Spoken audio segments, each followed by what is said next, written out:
All right, so we're going to focus on the top part right now, the monohybrid crosses, and that's what we've been doing with our Punnett squares anyway.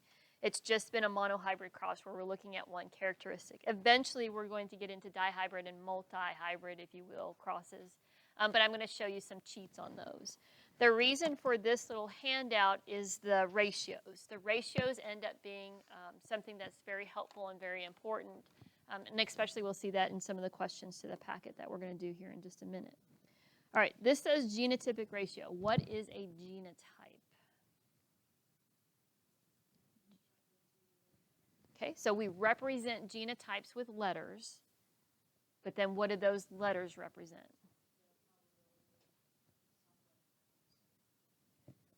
Probability comes with Punnett square, so hold on to that. But genotype is the genes. So we use the letters to represent the genes. Then we take those genotypes and plug them into things to determine probability. So a genotype has to do with genes. The letters represent genotypes. So genotypic ratios, these have to do with the genes that we wind up with. All right, what's a phenotype? Traits that we can observe, because it could be see, hear, smell, taste, touch. So phenotypes are traits that we observe. So you'll notice that the ratios are different, whether we're talking about genotype or phenotype. All right, so some examples that we're looking at. So I have a cross, and I'm crossing two heterozygous individuals. So notice that it was written in pencil. And so my genotypic ratio for this would be 1 to 2 to 1. So where is that coming from? What are they talking about? What's going on here? So you could probably mentally do this, but if I have this little Punnett square and I fill these in, then this is going to be two capital T's, capital T, lowercase t, capital T, lowercase t, lowercase, lowercase. So 1 to 2 to 1, I have 1 capital capital, I have 2 capital lowercase, I have 1 lowercase lowercase. So that's where the 1 to 2 to 1 comes from. Does that make sense? Okay. So genotypic ratio for the ones that are in blue ink says 1 to 1. So let's do this one. I've got capital T, capital T, capital T, lowercase t. I fill this in, capital, capital, capital, capital, capital, lowercase, capital, lowercase. So I have 2 of these, and I have 2 of those. But if I simplify 2 to 2, that's 1 to 1. Does that make sense? That's why they're using the 1 to 1. All right. This little Punnett square right here, I have capital T, lowercase t, lowercase, lowercase, capital, lowercase, lowercase, lowercase, capital, lowercase, lowercase, lowercase. I have 2 of those, and that's where we get our 1 to 1 ratio from. Make sense? Okay, so genotypic ratio have to do with the ink that I wrote the crosses in. Phenotypic ratio, we're going to have to use our highlighters for that to show that. So in this first cross, the cross that is heterozygous for both, dominant, let's say that the capital T equals tall, lowercase t equals short. Capital, dominant trait, lowercase, recessive trait. If it's a dominant trait, if it's there, it's going to show no matter what. If it's recessive, we have to have 2 recessive alleles for it to show up. That's the only way you're going to see it. All right, so for this plant right here, tall or short? Okay. Tall or short? Tall or short? Tall or short? So I have 3 tall, 1 short. Do you see where we get the 3 to 1 ratio from? This one's 2 lowercases, yes. No. The only way you see a recessive characteristic is if you have 2 lowercase. So 2 lowercase has to be short because I don't have any tall genes in there anyway. All right, so take a highlighter. Highlight your heterozygous cross. And then highlight your 3 to 1 ratio. So I've got my heterozygous cross highlighted orange, highlighted my 3 to 1 ratio orange. So it's written in pencil, so it's the 1 to 2 to 1 genotypic ratio, but I'm highlighting it in orange, so it's a 3-to-1 phenotypic ratio. And it's always going to be that. It's always going to be that. If you have two heterozygous parents, you will never have something different in there. It's just different letters, but it's still going to be a 3-to-1 situation. All right, so the next one we did was this guy right here. And tall or short?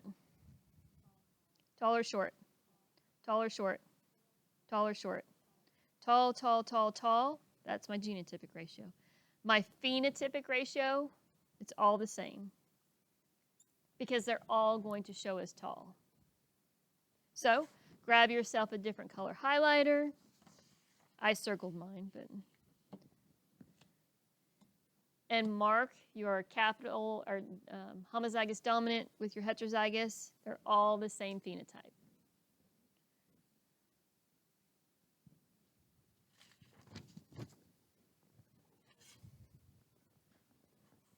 All right, so for the last one, obviously this is going to be our 1-to-1, but let's see why. So tall or short? Tall. Tall or short? Tall. Tall or short? Short. Tall or short?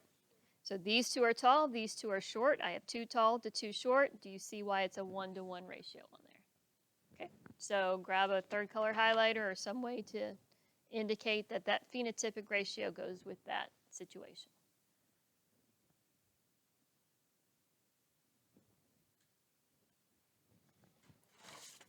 All right, so another important piece of information, and it should be copied on yours, but in case it got cut off, we talk about generations. P generation, parental generation, first generation. The P generation is always a homozygous dominant crossed with a homozygous recessive. That's always P generation. Always, always, always, always, always. So P, purebred, parental, it's always going to be 2 capital crossed with 2 lowercase. All right? So what I need you to do now is take your foldable and fold it on both sides so that the little doors meet in the middle.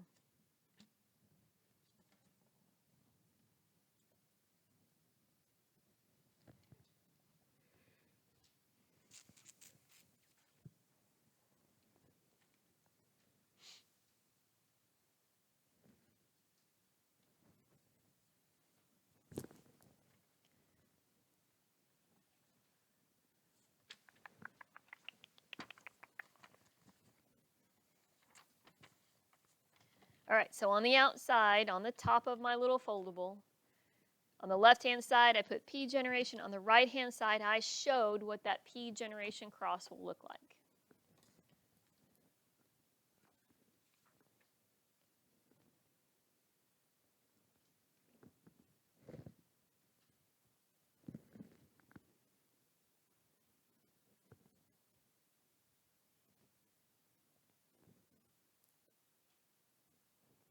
P generation, parental generation, pure breeding generation, homozygous dominant crossed with homozygous recessive.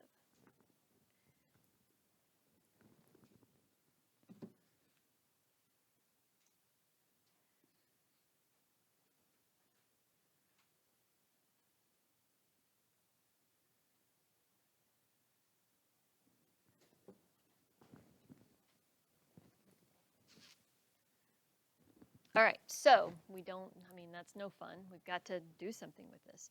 So what we did on the inside is we actually took those two and crossed them and ended up with the next generation. So the stuff that was on the inside of the Punnett square, that's called the first filial generation, or the F1 generation. So F1 generation are the offspring from my P1 cross. And I'll explain the circles here in just a minute.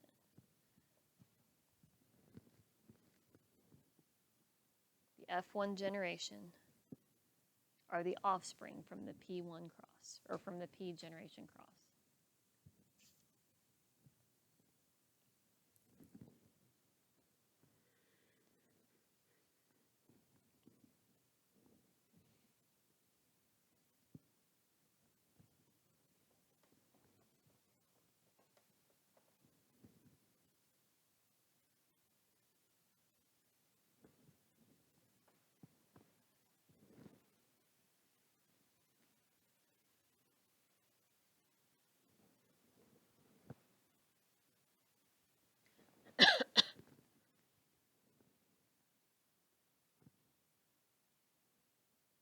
Genotypic ratio, they're all the same. Phenotypic ratio, they're all the same.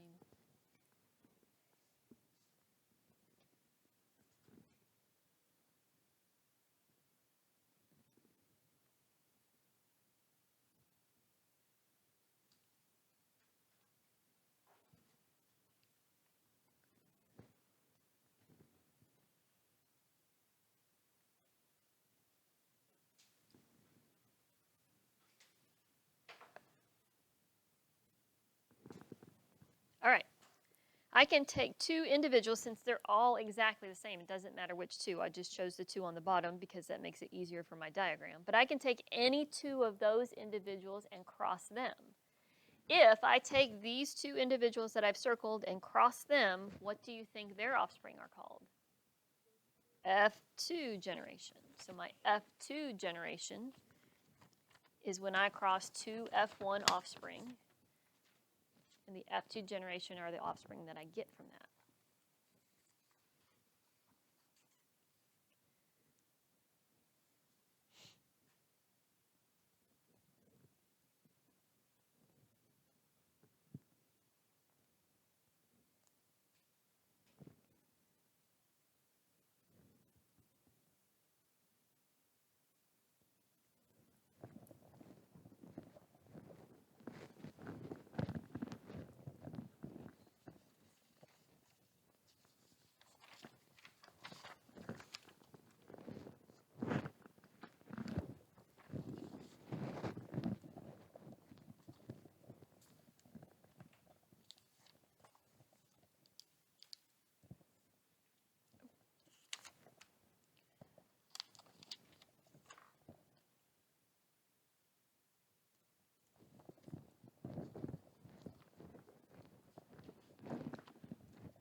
This is going to go into your AP Biology lab notebook. The last thing we had in there was our roly-poly stuff, so turn to the next 2 pages and just tape this smack dab in the middle of the right-hand side.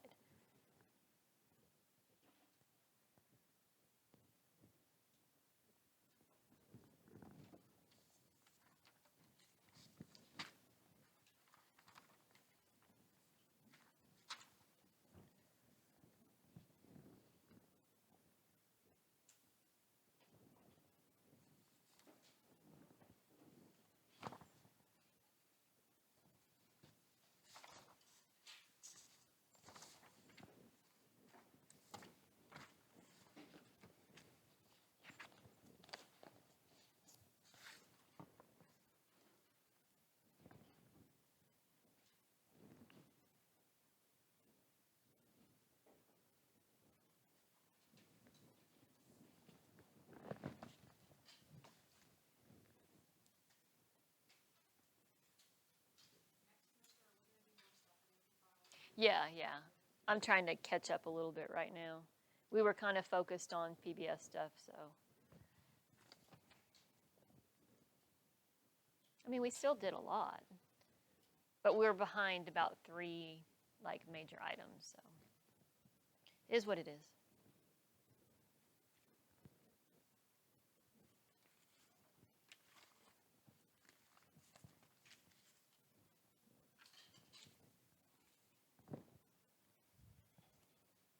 All right, then grab the other packet, the Complex Patterns of Inheritance packet. The first page, front and back, I have confidence that you can take care of that. Basically, it's saying that, up till now, we've said dominant and recessive. If dominant's there, that's what you see. If it's only recessive, that's what you see, that kind of situation. And the fact of the matter is that's not true for every situation. There are plenty of situations where traits are shown due to different types and different patterns of inheritance. And you know that. If you did the pedigree packet, that last page talked about blood type. So you already know that blood type A and B are codominant. Neither one stifles the other one. Neither one, smothers out the other one. So if you have A antigens and B antigens on your red blood cell, you have type AB blood. Now, both A and B are dominant to O, to where you have to have 2 O alleles in order to have type O blood. And so if you have A antigens and O antigens, let's just say, then you have type A blood.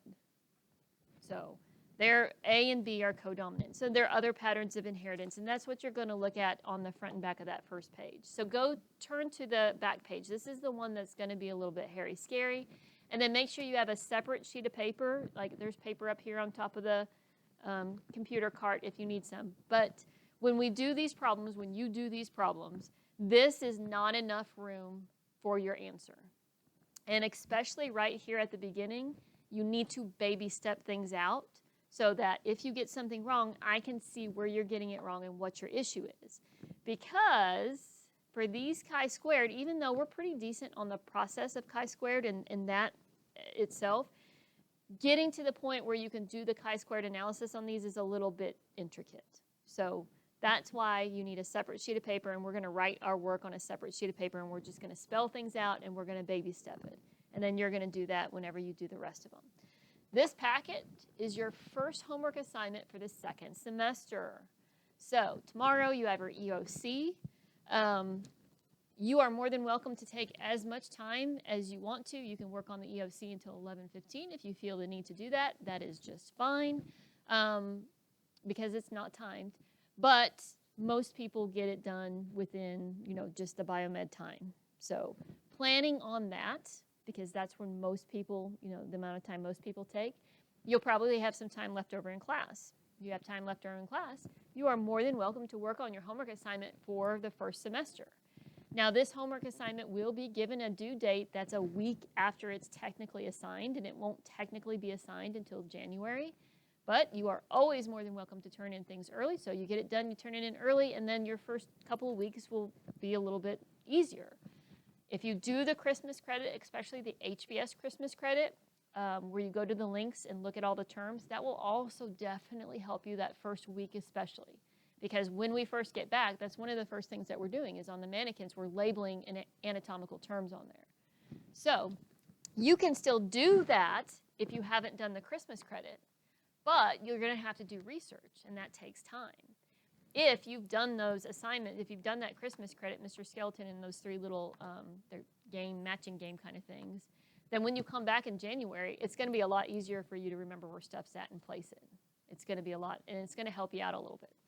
Not to mention the fact that it's 20 bonus points. So I always highly recommend the summer prep and the Christmas credit. I understand that sometimes you can't do that. You're on break. I'm not trying to make you work through your entire break. By all means, relax and enjoy. But if there happens to be, a niece or nephew that comes over and that's not your favorite niece or nephew and you always have to babysit, well, maybe you just say, I can't. I have to work on biomed. Go figure. So, handy little excuse. Christmas credit is due the day that we come back if you want points for it, just like the summer prep was. And it's not mandatory. It's bonus points. But it is, like I said, helpful. Homework assignment, having that done early, that's helpful. But it won't be due until like January 11th or something like that, whatever's the week after when we come back. So we're going to do a couple of these example problems. All right, so when we're looking at these chi-squared analysis, but like I said, it's a little bit complicated even just to get to the point to where you do the chi-squared, math. So we're going to do number one together. A newly identified cockroach mutant, Cyclops eye, large and single eye in the middle of the head, is hypothesized to be autosomal dominant. What fun. Cockroaches aren't cool enough as it is. Now they have one single eye in the middle of their head. All right, so here's the things that I need from that first sentence. All right, autosomal dominant. What does autosomal dominant mean? What does autosomal mean? Okay, autosomal means that it's the chromosomes that are not the sex chromosomes. So, do I have to worry about X and Y on this one? Okay, so I'm going to make myself a little note here. Autosome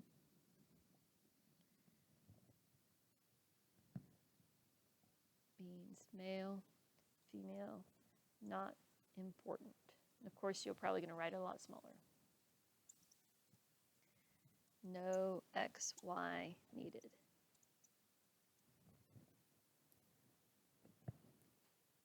Autosomal. Male and female is not important. No XYN needed. Now they do talk about male and female in here, but because the characteristic is hypothesized to be autosomal, then we're not going to worry about that. All right, autosomal dominant. What does that mean? What does it mean if it's autosomal dominant? Okay, one at a time.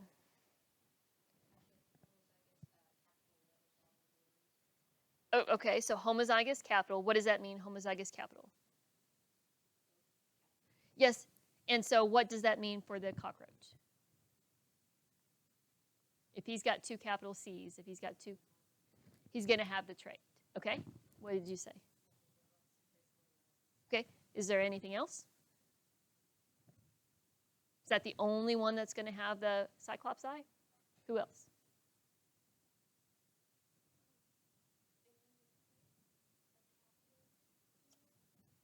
So if I've got a capital and lowercase, are they going to have a Cyclops eye? It's a dominant trait. So heterozygous is going to be a Cyclops eye.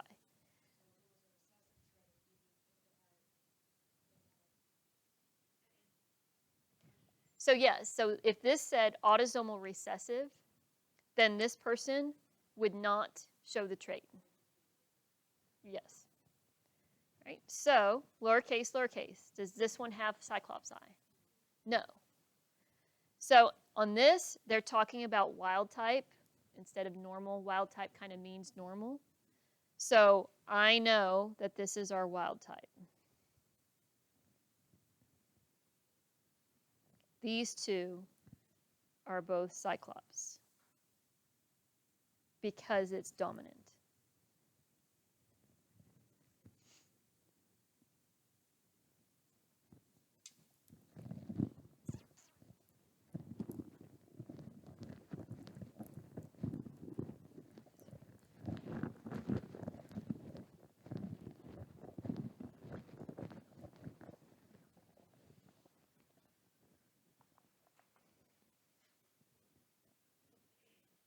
Now, I chose C's to use just because it didn't give me a letter to use, and you usually choose the letter of the dominant trait, but that's not necessarily the case because sickle cell we used an S, so go figure. But the thing is that I need to be able to tell your letters apart. So if you don't want to use C's, if you want to use T or R or H or whatever, I don't care what you use so long as you're consistent throughout the problem and it's correct. If you choose to use like a letter C like this, I need to know your capital from your lowercase. So some people, I mean, not some people, I do a cursive lowercase c because I write in cursive and that works for me because I can tell them apart. But some people will do a capital C and their lowercase c might have a line through it or something like that, or a capital C and their lowercase c has an underline. I don't care so long as I can tell them apart. A lot of times you can't tell your own apart, and that's where you mess up. So make sure that you choose a letter or choose a way of showing it that I can tell apart. Okay? So we've got through, I'm not even done with the first sentence yet because it says is hypothesized to be autosomal dominant. So do we know that for sure? No, but that's what we're working through. And so just keep that in the back of your mind because we're going to come back to that hypothesis.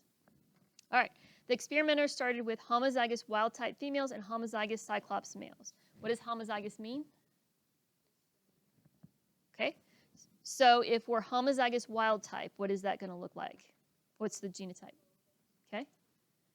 If we're homozygous Cyclops, what is that going to look like? Do I need the X's and Y's on this? No, so they say male and female, but it doesn't matter to us. We don't care because it's autosomal. So that's just additional information.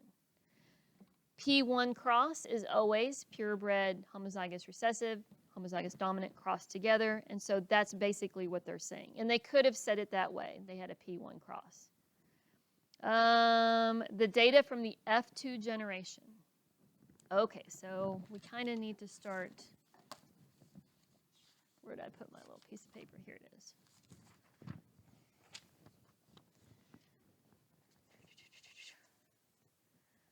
So this might be your separate piece of paper where we're starting to add information now because we've annotated the problem. But separate sheet of paper, do a number 1 so that we know what we're talking about. And it probably would be good to have your P generation, capital, capital, cross with lowercase, lowercase.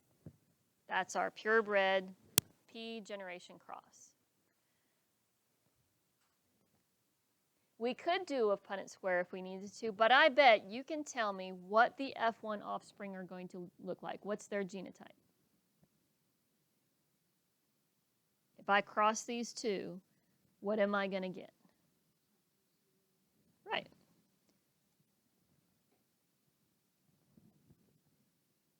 Every single one of them are going to be capital C, lowercase t. If I cross those two in my imaginary Punnett square, they are all going to be capital C, lowercase c. Then you don't have to do it in your head. So put a little Punnett square out to the side and then fill it in. And that's fine. That's absolutely fine. All right, so this says data from the F2 generation. So we know F1. Does that help us? No, we need F2. So this is good because it'll help us get to F2, but it's not what we need right now. So what do I do to get to F2 from F1? Okay, so it wouldn't have to be the 2 on the bottom. It could be any 2. I just used the ones on the bottom on that diagram because it was easy for me.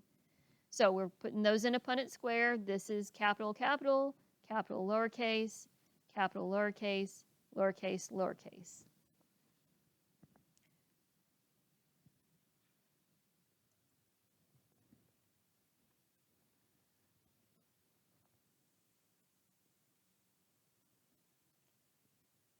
So my F2 are the individuals in that Punnett square. Capital, capital, capital, lowercase, capital, lowercase, lowercase, lowercase.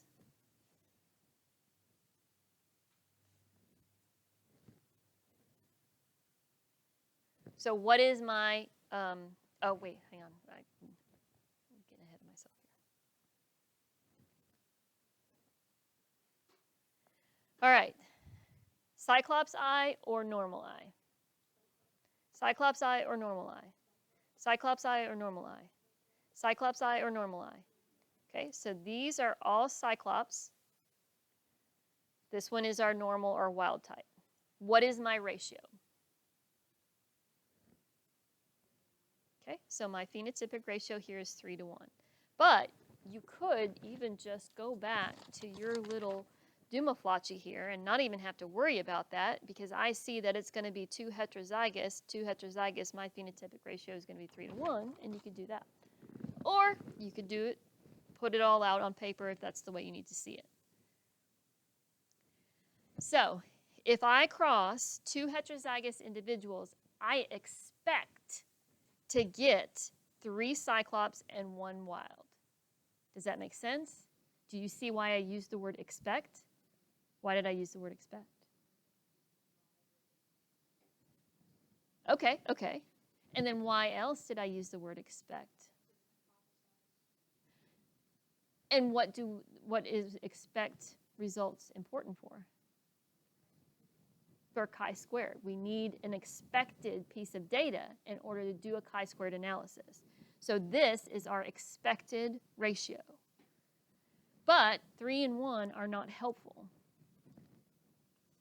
Okay, so how many roaches total?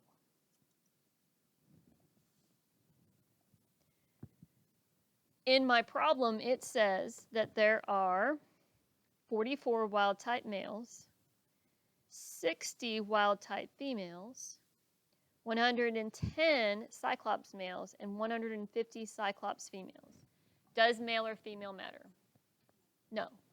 If male or female mattered, we would have to do a little bit of different, considerations. But male and female don't matter. I just need to know how many total roaches I have. Grab a calculator. Tell me how many total cockroaches I have.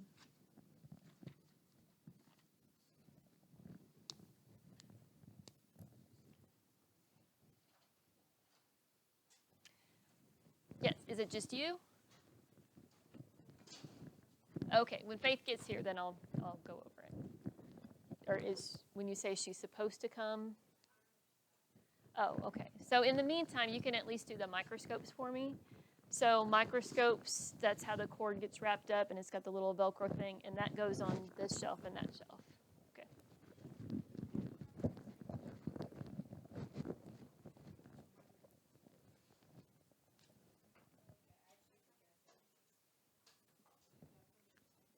Okay.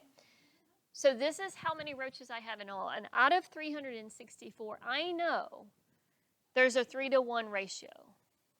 Let's say for just a second that instead of, let's say there's 100 roaches total. Don't write this down. This is just to show you where we're getting to where we're getting. Let's say I mate those 2 roaches and I've got 100 adorable little roach babies. Of those 100 little adorable roach babies, how many of them are going to have a cyclops eye?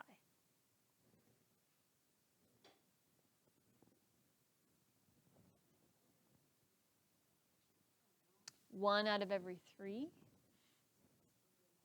So not 1 out of every 3. Well, 3 to 1. So if there's 100 in all, how many will be cyclops? How many of that 100 will have a cyclops eye? The ratio is 3 to 1. All right, so think about it in terms of dividing that 100 down. So for every 3 of these, 1 of them is wild type. So there's 3 cyclops, 1 wild type. But that's only how many roaches total? 3 are cyclops, 1 are wild type. How many is that? That's 4. I need 100. So of the next 4, 3 cyclops, 1 wild type. So now I have 6 of these and 2 of those. So it's a ratio. Of that 100, how many are going to be cyclops?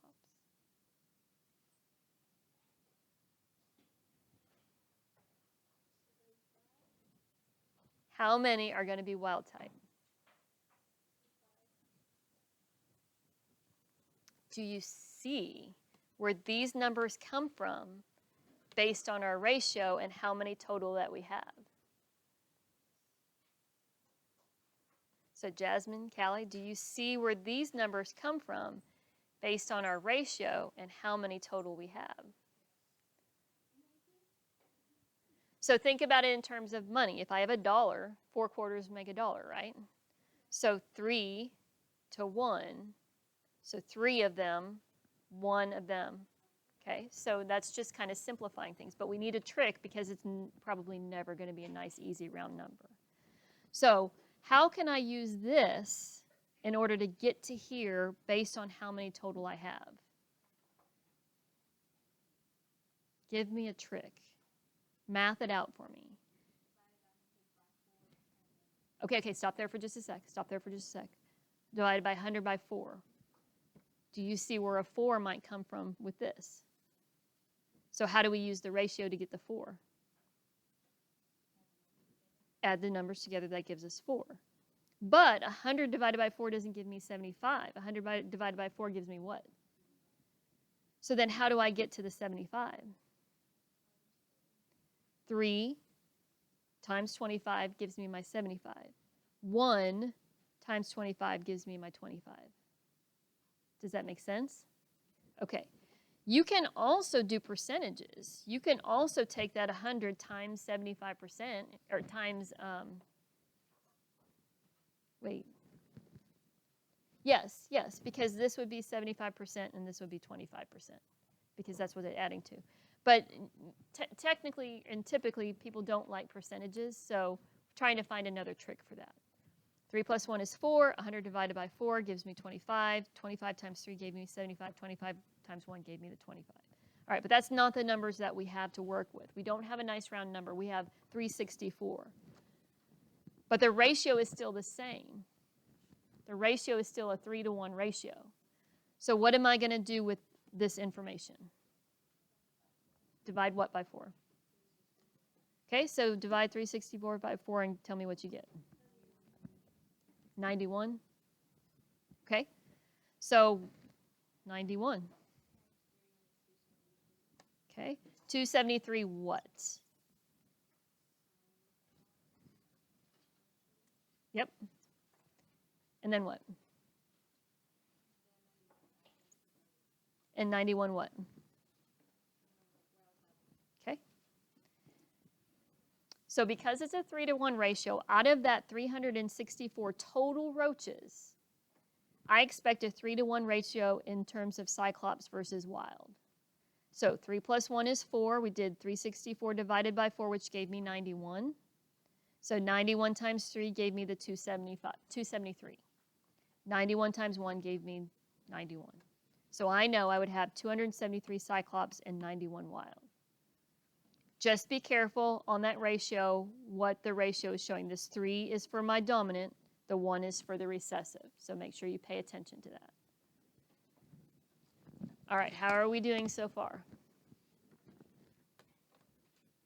This information is my expected numbers. I expect out of 364 cockroaches that 273 are going to be Cyclops and 91 are going to be wild. Okay, so we're cleaning everything else up. You can just kind of pile those beakers and leave them for me. For the alcohol in the lamps, and of course you need to have gloves on. Oh, if somebody would run back to Mrs. Newman and ask her if we can borrow like a ceramic or if she's got a glass funnel. Hang on, let me run through everything else. Put those back in these bottles right here because it's just for my alcohol burner, so it doesn't have to be like clean or pure or anything like that. That's all ethyl alcohol, so that stays in there. These need to be dumped out, and then you can just set them to air dry. Those things need to be put away. All of the other little chemicals need to be organized into the box over there, and they're ready to go. The rest of the beakers need to be washed. These need to be wiped out with a wipe, a Clorox wipe. And I think that's it. Well, it's for the alcohol, so it needs to be probably a glass or a ceramic funnel to put it back in here.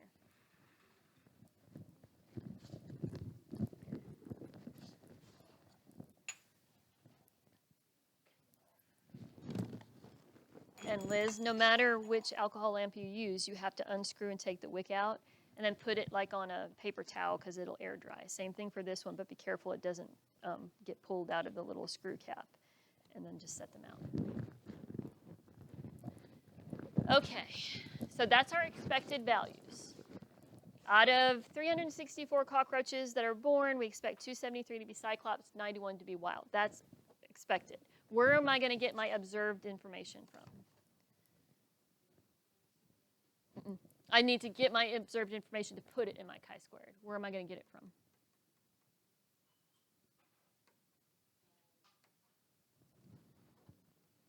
The what? Yes, you do.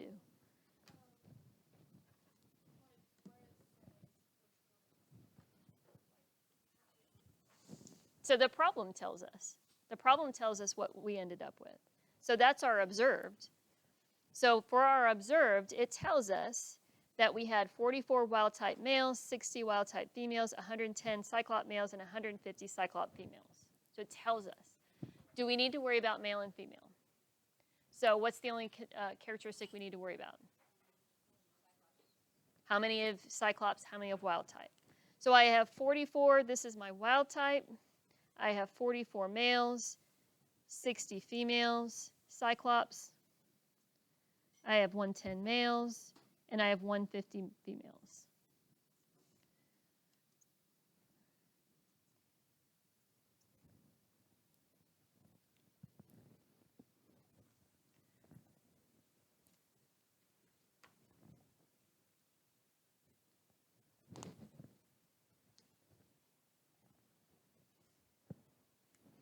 So this is my observed. To get your expected numbers, you need to use the Punnett square to determine the ratio. Once you get the ratio, you apply that to, however many items that you have, and that gives you your expected. To find your observed, the problem is going to tell you how many they observed. So now we apply it and we put it into the chi-squared formula. So for my wild type, I observed 104, I expected 91. When I do the math on it, I get 1.86. For my Cyclops eye, I observed, I expected.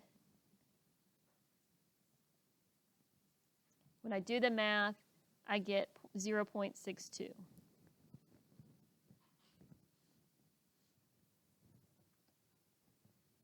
Am I done? What do I do now?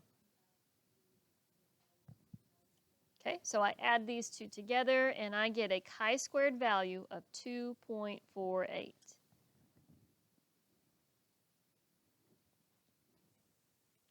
Now I'm done, right? No. Now what do I need to do? Okay. So what kind of information do I need in order to use that chart on your formula sheet? Okay, how many degrees of freedom? Why is it 1? There's 2 possible outcomes, and so degrees of freedom are the number of possible outcomes minus 1, so we have 1 degree of freedom. What else do we need? And so what's the probability that we use? 0.05. And now what?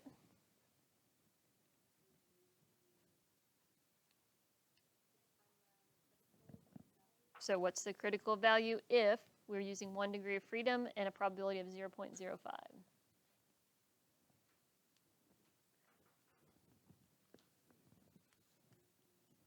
right. So my chi-squared value is 2.48. My critical value is 3.84. Remember, chi-squared analysis deals with your null hypothesis. It's analyzing your null hypothesis. The null hypothesis is saying that there's no difference between observed and expected. So what the null hypothesis says is that these numbers are different. Yes, that's true. But is there a statistical significance in that difference? So think back to our coin flip. 50-50 is what we expect out of 100 coin flips. But I flip it 100 times and I get 48-52. That's not 50-50. Those numbers are not the same. But is that statistically significant? We found out that it wasn't. 48-52, that's basically saying 50-50.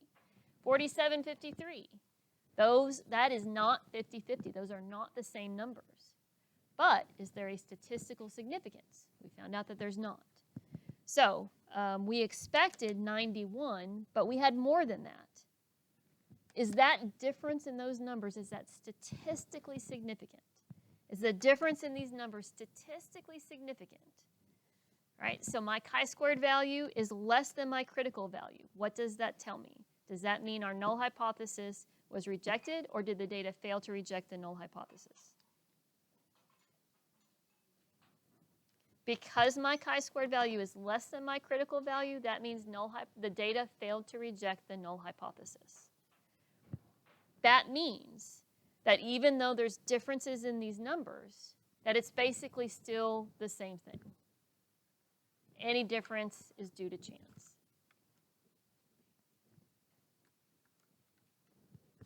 The data failed to reject the null hypothesis. Essentially, yes. But there's just a little bit more. So now that we know that the data failed to reject the null hypothesis, what does that mean about their experimental hypothesis? They hypothesized the Cyclops characteristic to be autosomal dominant. Right. Failed to reject the null hypothesis, which says there's no difference. So that means that, yes, it is autosomal dominant because that's the data, that's what we used to figure out all of these numbers. So technically, it supports the experimental hypothesis. I mean, it's kind of hard to say failed to reject on this one. It supports the fact that it's autosomal dominant. That this characteristic does appear to be inherited through autosomal dominant pattern of inheritance. That's probably the best fancy schmancy way to say that.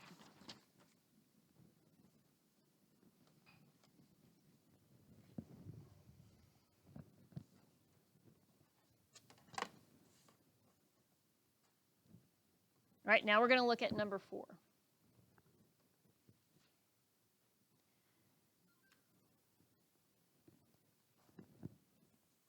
So if you need another sheet of paper, get another sheet of paper. I don't care. We're going to work this out, baby steps. You're going to show me everything. It's complicated just to get to the chi-squared value. And if you get a wrong chi-squared value, I need to know where you're going wrong. Is it math for the chi-squared formula? Is it that you're not even getting the correct numbers from the data from the problem? I need to know, and the only way I can know is if you show me all of your little itty-bitty baby steps.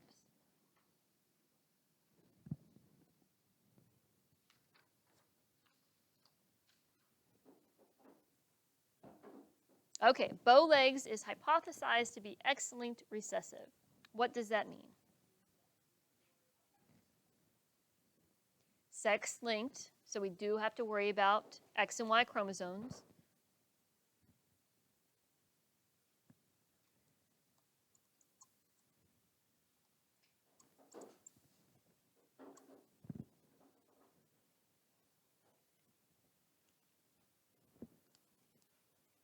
Because it's sex-linked, we do have to worry about the X and Y chromosomes.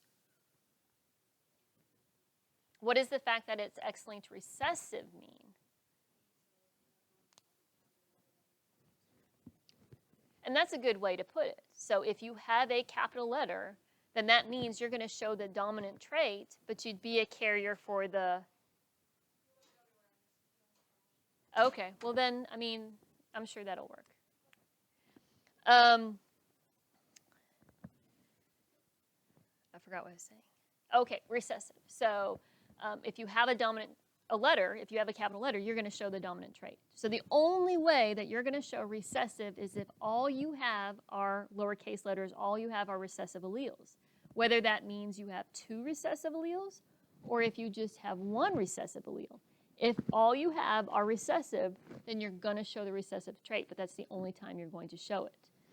Because remember, guys only have 1 X chromosome, so they only have 1 option. Either they have it or they don't. They can't be carriers for it. Okay. Okay, so P1, let's go ahead and put this stuff on our separate sheet of paper here. So this is number 4, and I'm on my little separate sheet of paper. P1 generation. We know anytime you have a P1 cross, purebred cross, pure breeding cross, parental cross, that we're going to have capital cross with lowercase, lowercase. Bow legs, just for giggles, I'm going to choose B's. Why not? Doesn't matter. I mean, they're saying that's recessive, but then straight legs would be dominant, and then we'd use S's. B's are easier to see anyway. So my P1 cross has to be pure breeding cross, capital, lowercase, lowercase. Why is this cross a problem the way I've written it?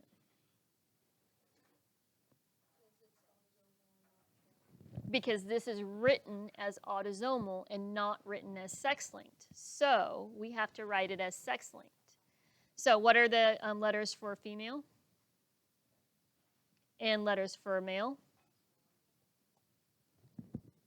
But I still need the characteristic of whether they're bow legs or wild type. So this says that P1 females were homozygous wild type. So will these X's have capital B's or lowercase b's? They're going to be capital B's because we are hypothesizing that the characteristic is recessive. And the males were bow-legged. So what am I going to put over here? Do I put one on the Y? No, Y doesn't have one, just the X. So here's my parental cross. You can still do that in your head, but now this is getting a little more complicated, so you may want to go ahead and do your Punnett square. So go ahead, set up your Punnett square, and fill it in.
if you put the parents in the opposite.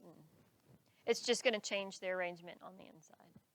So long as you have one parent on each side, so long as the parents' alleles are together on whatever side you put them on, so long as you only have one allele in each spot, it doesn't matter.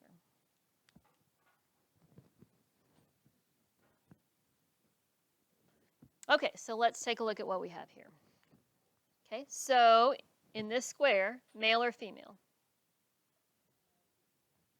Bow-legged or wild?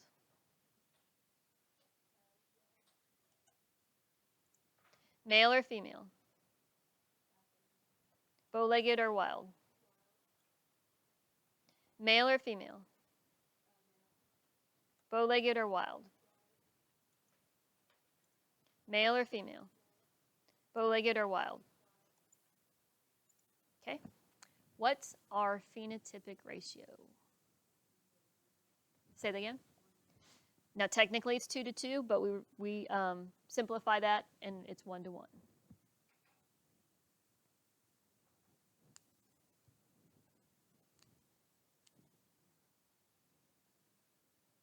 But remember, and I forgot to mark that down, this is our F1 generation. The problem is talking about, in the problem, we need to go to the F2 generation. It actually gives us information for the F1 generation. It says 52 wild-type males and 67 wild-type females. So just for giggles, does that look about 1 to 1? About. Remember, coin flips. Is that pretty close to being 1 to 1? Compared to 3 to 1, 1 to 2 to 1. It's pretty close. But that's not important. What's important is we have to look at the F2 generation. All right, so for F2, how do I get F2 individuals?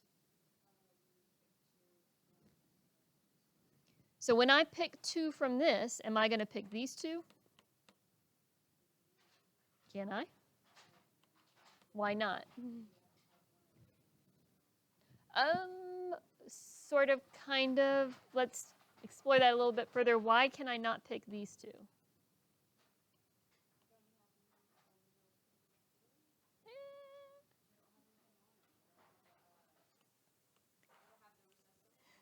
Male or female?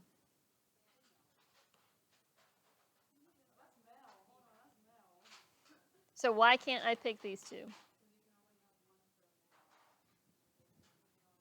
I need a female and a male. Both of my males are the same. Both of my females are the same. So long as I pick one female and one male, it really doesn't matter. So I'm going to cross one of my females, X capital B, X lowercase b, and one of my males, X capital B, Y. Go ahead and do your Punnett square.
All right, male or female?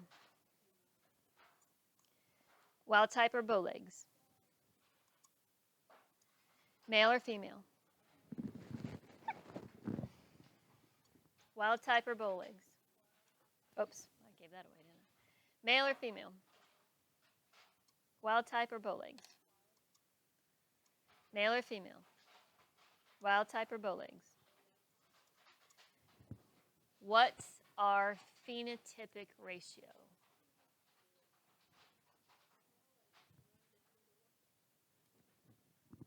These are the same, but this is different, and this is different. So it's 1 to 2 to 1.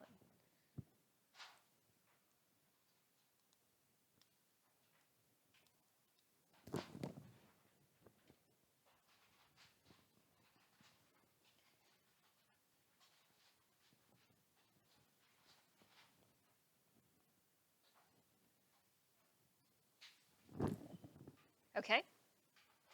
All right, so remember, this is our expected. And that's our expected ratio. Now we have to find the expected values, the expected numbers.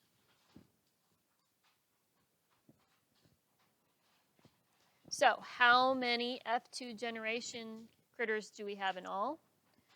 It tells us that we have 30. Let's do this.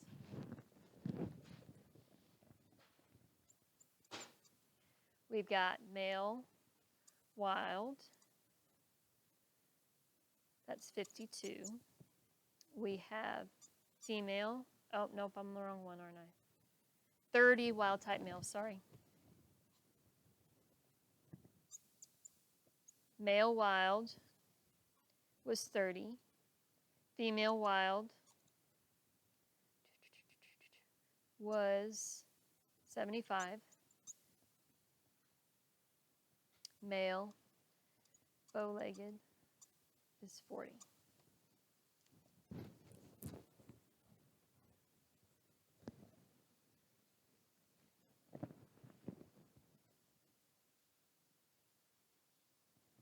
Okay, add it up. How many you got in all?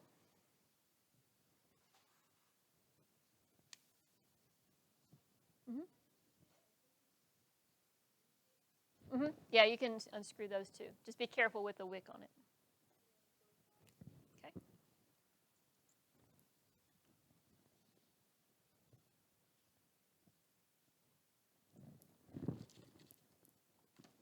So how am I going to find my expected numbers?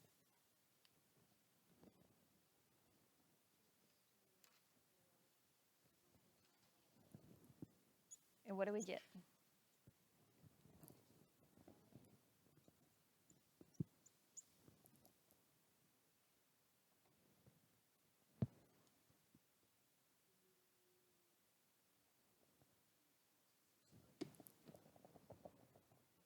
So when we go back up to here, let me do this first. So I got female wild. No, let me do it the same as on here. Here's male, wild, female, wild, male, bow-legged. So when I look at the ratio, my male wild, what number was that? On my ratio, which number from my ratio is my male wild? Hold on. You're a step ahead of me. So on my ratio, the male wild was a 1. Female wild was that was a 1. This is my 2. Male bow, that's my 1 to 2 to 1 ratio. So now we know that 145 divided by 4 gives us 36.25. So my male wild, how many do I expect? Female wild, how many do I expect? Male bowleg, how many do I expect?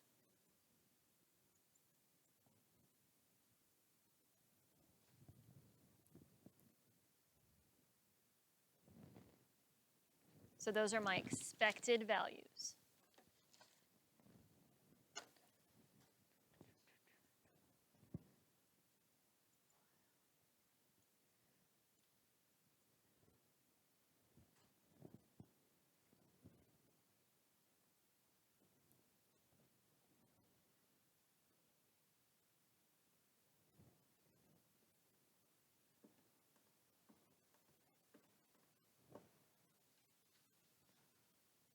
So where do I get my observed values from?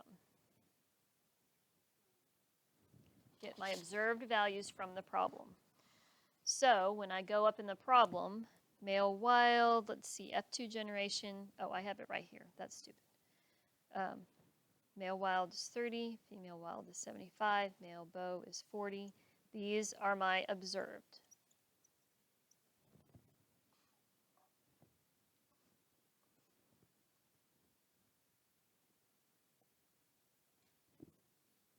So now I can plug that into my chi-squared formula.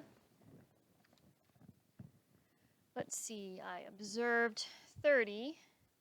I expected 36.25. Square that divided by 36.25, and I'm going to get 1.08. Next, I observed 75. I expected 72.5. I'm going to square that, subtract that, square that, 72 point, and divide by 72.5, and that's going to get me 0.09. I observed 40. I expected 36.25. I'm going to subtract that, square the answer, divide by 36.25, and I'm going to get 0.39. To get my chi-squared value, I'm going to add all of those together and get 1.56.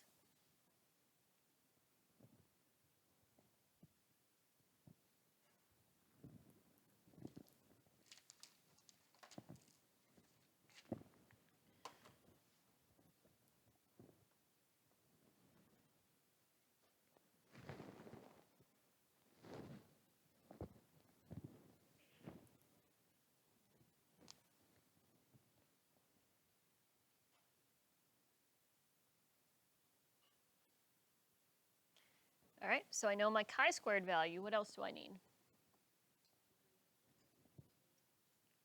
Why 2? Okay, what else do I need? What's that going to be? Okay, what else do I need? Which is? So knowing my chi-squared value is 1.56 and my critical value is 5.99, what does that tell me? Data failed to reject the null hypothesis. So what does that mean about their hypothesized mode of inheritance? Is it X-linked recessive? Data failed to reject the null hypothesis, which means even though there's a difference in numbers, that difference is not statistically significant.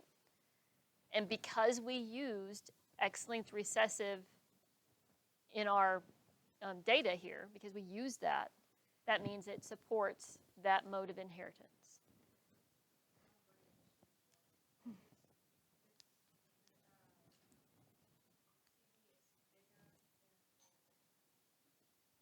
Chi-squared value.